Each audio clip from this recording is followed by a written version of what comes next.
So hey guys, welcome and welcome back to my channel. तो मेरा नाम है आयशा और ये है सुबिशा एक्सप्लेनेशन चैनल। तो आज मैं लव विद फ्लॉज के ड्रामा का दूसरा पार्ट एक्सप्लेन करने वाली हूँ। अगर आप हमारे चैनल पे नए हो तो जल्दी से हमारे चैनल को सब्सक्राइब कर लो। तो चलो ड्रामा की शुरुआत करते हैं। यहाँ हम देखते हैं जूसियन अपने सारे स्टूडेंट से पूछ रही थी अपने उसी मिसिंग स्टूडेंट के बारे में। उस लड़की के क्लास टीचर से भी जाकर पूछती है कि प्लीज आप मेरी मदद करोगे, लेकिन वो बिल्कुल साफ मना कर देते हैं और कहते हैं कि मैंने सारे बच्चों का ठेका नहीं लेके रखा है, अगर आपको दिक्कत हो रही है तो जाओ आप ढूंढो, वैसे भी पीटी टीचर्स बहुत ज़्यादा फ्री ही होते हैं। तो क्लास टीचर की ये बातें सुनकर जूसियन को बहुत ज़्यादा गुस्सा आता है, जहाँ वो गुस्से में हवा में किक मारती है, जहाँ पे हम देखते हैं कि प्रिंसिपल का प्लांट टूट जाता है उसकी वजह से। और सोने पे सुहागा तब होता है जब वो देखती है कि उसे ये करते हुए उस ही डॉक्टर ने देख लिया था। यहाँ हम टीचर्स ऑफिस का सीन देखते हैं जहाँ पे वो प्रिंसिपल आकर पूछ रहे थे कि मेरे फ्लावर पॉट के साथ ऐसा किसने किया, किसने मेरे फ्लावर को मार दिया है। जैसे स्कूल प्रिंसिपल ये क्वेश्चन करते हैं वैसे ही वो डॉक्टर बहुत ज़्यादा नर्वस हो जाते हैं, क्योंकि उन्होंने देखा था कि वो प्लांट किसने तोड़ा था। प्रिंसिपल कहते हैं कि जिसने भी ये किया है उसे सामने आना चाहिए, जहाँ पे वो बहुत ज़्यादा नर्वस हो जाते हैं।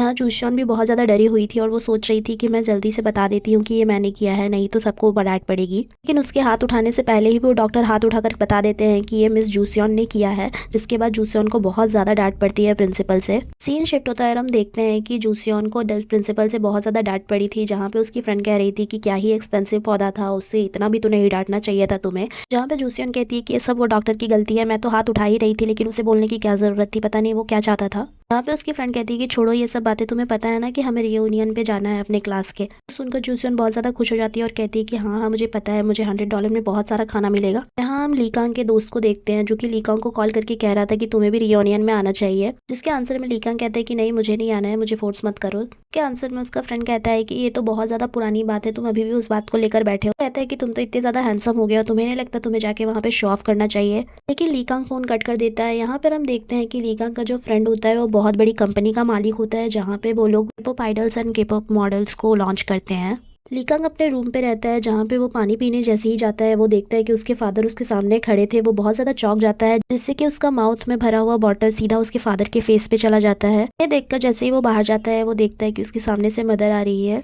एक साथ उन दोनों को देखकर वो बहुत ज्यादा शॉक हो जाता है। सीन शिफ्ट होता है और हम लीकांग के घर को देखते हैं, जहाँ पे उसके फादर वहाँ पे पोछा मार रहे थे जहाँ पे वाटर गिरा हुआ था। और हम देखते हैं कि उसकी मदर लीकांग को बहुत ज्यादा डांट रही होती है और कह रही होती है कि तुम अमेरिका से यहाँ आ गए लेकिन फिर भी हमें नहीं बताया। यहाँ पे वो लोग दोनों मिलकर उसे ले जाने की कोशिश कर रहे होते हैं और कह रहे होते हैं कि तुम्हारी दादी तुम्हारा वेट कर रही है और उन्हें पता है कि तुम यहाँ पर हो तो तुम्हें उनसे जाकर मिलना पड़ेगा। हाँ, लीकांग कहता है कि मैं यहाँ से अभी ही जा रहा हूँ, मैं उनसे नहीं मिलने जाऊँगा।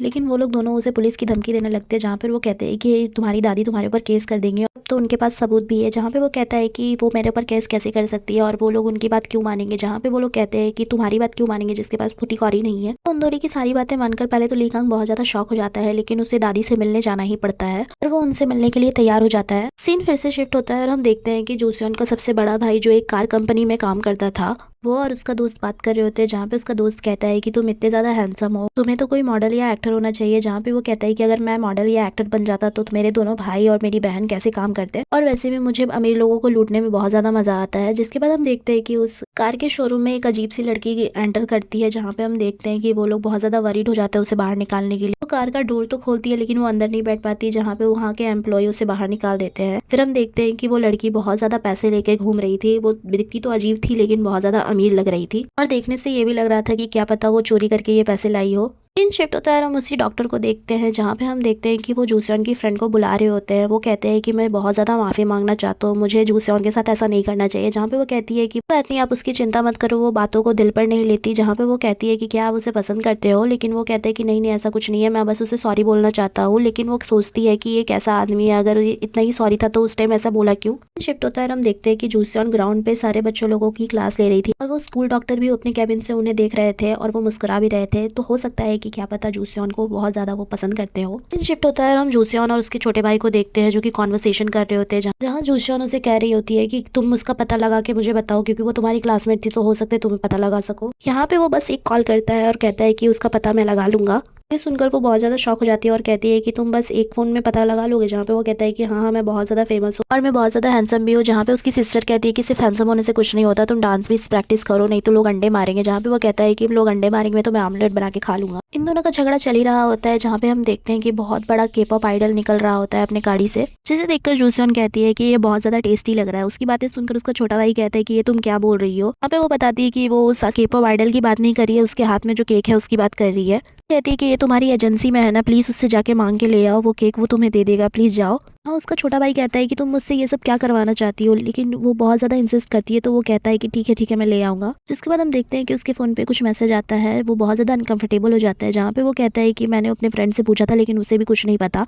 लेकिन जूसियन उसकी बात नहीं मानती है और उसका फ़ोन छीन लेती है और देख कर कहती है कि ये लड़की लग रहा है पागल हो गई है, ये क्या कर रही है। यहाँ सीन शिफ्ट होता है और हम लीकांग की फैमिली को देखते हैं। तो उसकी फैमिली में हम उसकी दादी को और उस डॉक्टर को भी देखते हैं जो स्कूल पे काम करता है। ये लीकांग का कज़न होता है, जहाँ पे हम देखते हैं कि उसकी दादी उससे पूछ रही होती है कि तुम्हारे पेरेंट्स क्या कर रहे हैं आजकल। इसके रिप्लाई में वो डॉक्टर कहते हैं कि मेरे पेरेंट्स अभी केनिया में एक हॉस्पिटल खोल रहे हैं। उसकी बातें सुनकर लीकांग के फादर कहते हैं कि मेरा भाई बहुत ज़्यादा बड़े दिल वाला है, जहाँ पे उसकी मदर कहती है कि तुम तो अच्छा बोलोगे ही, तुम्हारी ही तो हो जाएगी सारी कंपनी मेरे मरने के बाद। इसके बाद लीकांग की दादी उन दोनों को कहती है कि तुम लोग हमारा बिजनेस ज्वाइन कर लो, तुमसे अगर डॉक्टरी नहीं अच्छे से हो रही है तो तुम मेरी कंपनी में काम कर लो, तुम लोगों पे बहुत ज़्यादा इन्वेस्टमेंट किया है तो तुम लोग मुझे अपना इन्वेस्टमेंट वापस करोगे। यहाँ पे हम लीकांग की सिस्टर से भी मिलते हैं जो फैमिली बिजनेस संभालती है। लीकांग की दादी कहती है कि तुम्हें मैं फोर्स नहीं करूंगी, तुम्हें जो भी डिपार्टमेंट पसंद है तुम अपने पसंद से उसे ज्वाइन कर लो। इनकी बातें लीकांग बहुत ज्यादा अच्छे से मान जाता है। सीन शिफ्ट होता है और हम लीकांग और उन्हीं डॉक्टर को देखते हैं जो कि एक साथ बैठे हुए थे और थोड़ा कजन टाइम स्पेंड कर रहे थे। यहाँ पे लीकांग के कपड़ों पे थोड़ा सा दाग लग जाता है और वो बहुत ज्यादा एंशियस हो जाता है, जिसे देखकर वो कहते हैं कि तुम बिल्कुल भी नहीं बदले। उन डॉक्टर की बातें सुनकर लीकांग भी कहता है कि तुम भी तो नहीं बदले, तुम भी तो वैसी ही हरकतें करते हो। बातों बातों में हम देखते हैं कि लीकांग के ब्रदर को कोई दिखता है जो कि उसके जान पहचान का होता है, जहाँ पे वो जाता है और देखता है कि ये तो जोसियन ही है।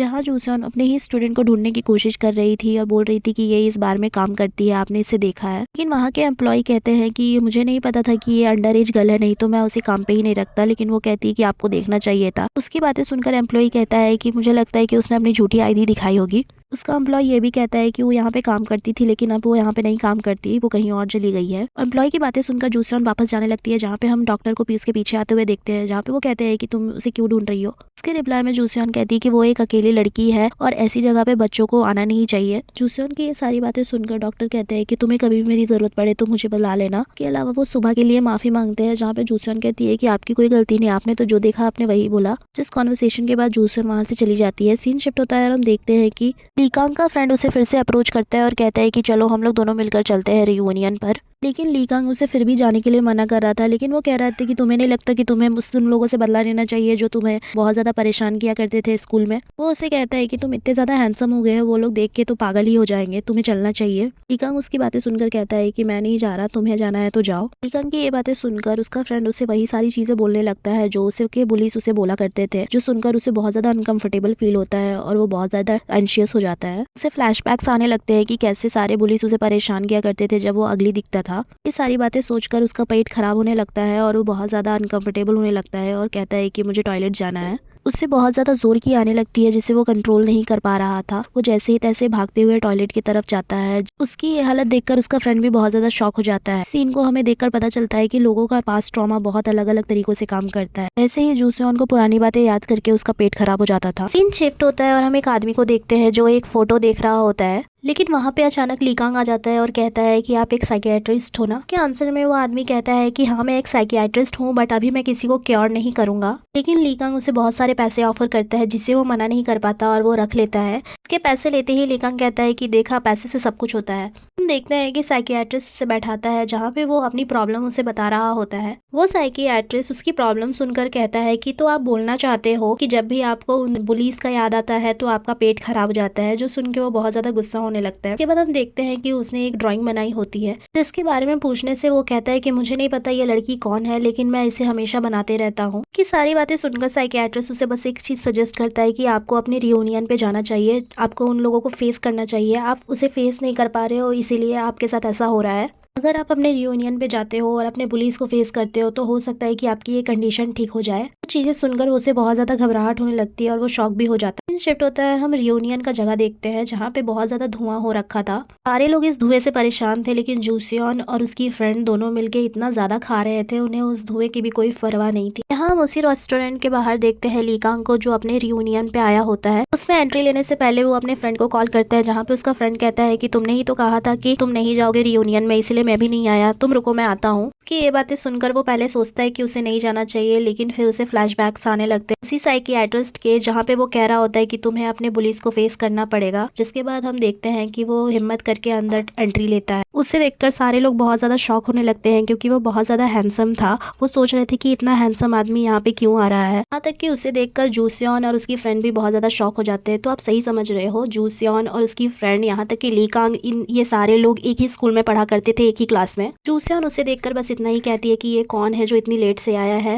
वो देखती है कि उसकी फ्रेंड लिपस्टिक लगा रही थी और अपना टचअप कर रही थी उससे बात करने के लिए। ये बात हम देखते हैं कि जूसियन की फ्रेंड ली कांग के सामने चली जाती है, जहाँ से वो पूछती है कि तुम्हारा नाम क्या है। जैसे ही वो बताता है कि मेरा नाम ली कांग है, वो सोचती है कि कौन ली कांग, लेकिन उसे जैसे ही याद आता है वो बहुत ज़्यादा शॉक हो जाती है कि वो ली कांग जो बहुत फुल टाइम पे मोटा और अगली था, वो अभी बहुत ज़्यादा हैंडसम हो गया है। उन्हें अपनी आंखों पे विश्वास नहीं हो रहा था। उसके सारे क्लासमेट्स उसे घेर कर बैठ जाते हैं और उससे उसके बारे में पूछने लगते हैं, जहाँ पे ली कांग को बहुत ज़्यादा खुशी हो रही होती है। जूसियन की फ्रेंड उससे पूछती है कि तुम अभी तक कहाँ थे, जहाँ पे वो कहता है कि मैं अमेरिका में था। लेकिन जैसे ही वो ऐसा कहता है और दूसरी बातें कहने जाता है, वैसे ही उसे इंटरप्ट करती है जूसियन। जूसियन की हरकतें उसे बार बार इंटरप्ट कर रही थी, जहाँ पे वो खाने पे ही ज़्यादा कॉन्सेंट्रेट कर रही थी और उससे आकर बात भी नहीं कर रही थी। वो देखकर वो बहुत ज़्यादा बॉदर हो रहा था। पे इतने सारे लोग उसे अटेंशन दे रहे थे, वहाँ पे जूसियन उसे बिल्कुल भी अटेंशन नहीं दे रही थी और वो अपने खाने में ही लगी हुई थी। इसके अलावा जैसे ही वो किसी क्वेश्चन का आंसर देने जा रहा था, वैसे ही वो खाना मांग मांग कर उसे इंटरप्ट कर रही थी। से ये सब बर्दाश्त नहीं होता है और वो उठ के खड़ा हो जाता है। उसको ऐसा करते देख जूसियन भी बहुत ज़्यादा शॉक हो जाती है, जहाँ पे वो उसके पास आता है और पूछता है कि तुम्हारा नाम क्या है, तुम हो कौन। उसका ये क्वेश्चन सुन के जूसियन कहती है कि तुम ली कांग हो ना, मैं तुम्हारा पहला प्यार हूँ। ये सुनते ही ली कांग बहुत ज़्यादा शॉक में आ जाता है, जहाँ पे हमें फ्लैशबैक दिखने लगता है।